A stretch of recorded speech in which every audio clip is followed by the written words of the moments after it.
Should Trump's $1 trillion infrastructure stimulus be passed by Congress? Let's set the record straight. If you follow politics strongly, or even at a mediocre level, you will have no doubt heard that Trump is proposing a $1 trillion infrastructure bill that would work to rebuild America's bridges, roads, etc., etc. But this proposal, although positive in theory, would have devastating effects on our growing deficit. Top lawmakers like Kevin Brady from Texas and John Thune of South Dakota are hesitant of the bill due to the cons outweighing the pros. If the bill were to be passed in its present form, that would mean that Trump's proposed tax plan would have to be altered and changed to a higher tax bracket in order to minimize the negative effects it will have on fiscal policy. Congressman Labrador from Idaho has stated that fiscal conservatives in Congress will not support any bill that cannot be paid for. I tend to agree with him. I'm a big supporter of balancing the budget. I do agree that infrastructure is desperately needed and the increase in spending would create jobs. But does the end justify the means? In order to properly pay for the $1 trillion bill, Congress would have to make many cuts in spending or increase Trump's tax plan. Republicans are adamant they want to balance the budget within the next 10 years by cutting spending roughly $6.5 trillion. Republicans have said they will rebuild the military, which will also make it difficult to control the deficit. So what can Congress do to pass Trump's infrastructure bill but not lose control of the deficit? There are a few options. First, they could minimize spending for the military budget. The U.S. spends roughly $596 billion a year on military spending, more than China, Saudi Arabia, Russia, UK, India, France, and Japan combined.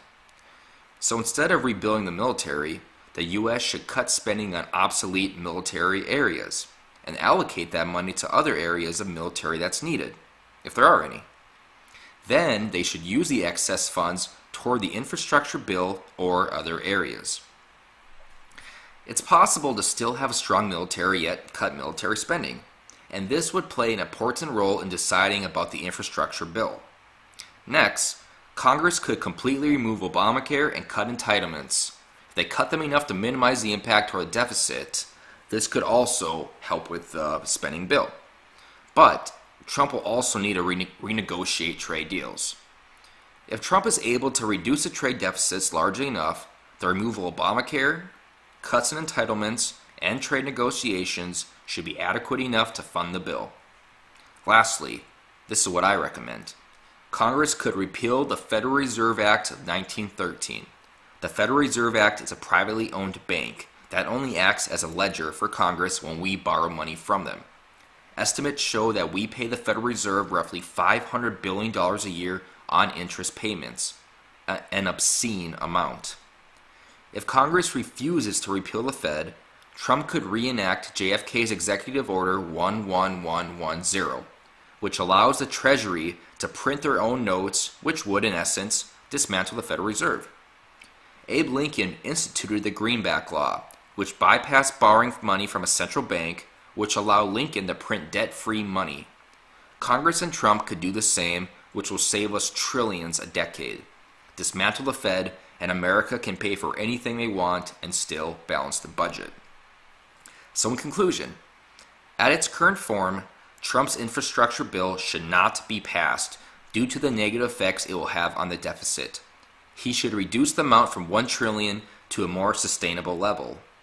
Only after we cut wasteful spending should we pass the bill. A large increase in the deficit would also provide ammo for the Democrats in future elections. And I'm done.